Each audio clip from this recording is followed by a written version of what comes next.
kala gedisan xilalka kala gedisan heerarka kala gedisan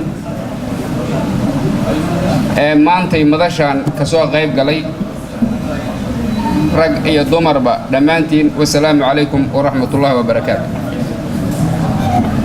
salaan kadib waxaa sharaf ii ah maantay inaan hortiina soo istaago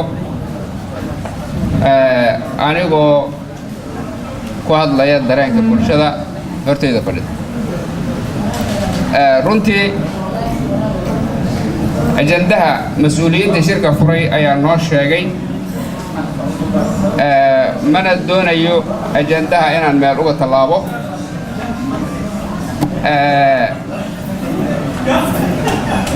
reer Hirshabeelle iyo federaalka oo xoogaa maalmahan dagaal baan ka dhexeeyey oo colaadooda dhex gashaday shirka waa arkay. marka ajandaha shirka ka mid ma ahayn. ajandaha shirku wuxuu ku saabsanaa gobolka Banaadir iyo bulshada ku nool. haddii aanan khaldanayn sidaas ayay ahayd ajandaha naloo sheegay ee shirka. gobolka Banaadir waxaa ku nool bulsho lagu qiyaasay 3 milyan oo Soomaali ah.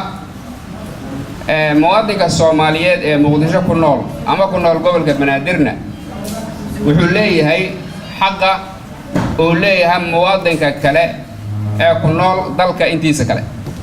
sida aad ogtihiin dalka Soomaaliya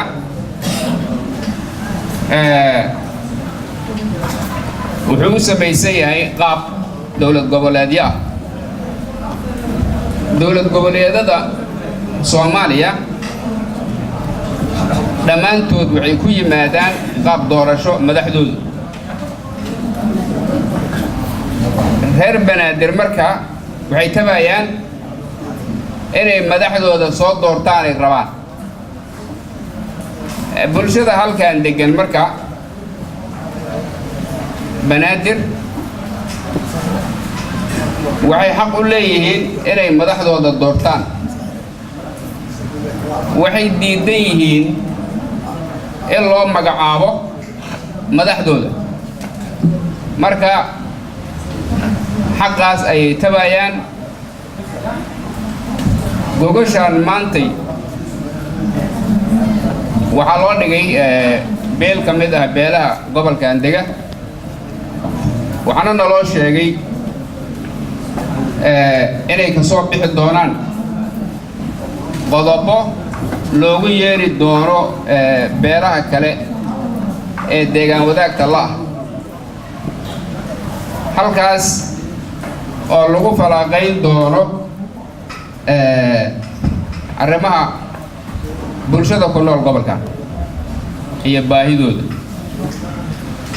arrintaas waa arrin muhiim ah waana soo dhawaynayaa anigu. haddii bulshada Soomaaliyeed ee gobolka Banaadir ku nool ay isu yimaadiinna waxaan rajaynayaa inay dhammaantood isla qaadan doonaan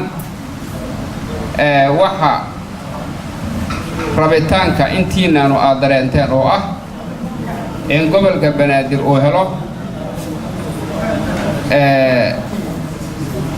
xaqa gobolada kale ay heleen oo ah inay mas'uuliyintooda inay soo doorteen. waxa kale oo gobolka Banaadir ku dhex yaala caasimadda dalka oo runtii ayaduna calaamad u ah Soomaaliya oo dhan.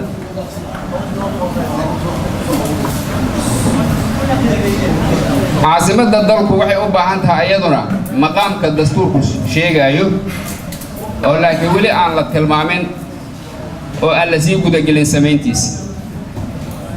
marka bulshadan iyo bulshooyinka kale oo la deegaanka ah intuba waxay danaynayaan in la dardar geliyo maqaamkii caasimadda. dadka gobolka deganuna inay helaan madax metesha oo ku metesha codkooda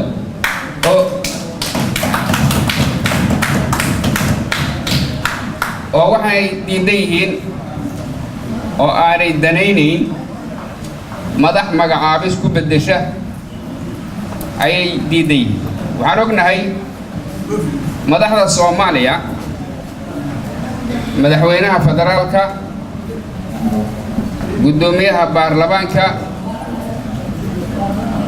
dhammaan madaxda kale ee dowlad goboleedyada dhammaantood waxay iyo gudoomiyaashooda kulli waxay ku yimaadeen doorasho marka ma jiraan wax ku koobi kara gobolka Banaadir inausan mas'uuliyiintiisa dooran dadkiisu sidaa darteed bulshada Soomaaliyeed ee ku nool gobolkan ama ha loogu yeero yani qab degmooyin ama deegaan ama beelaha loogu yeeray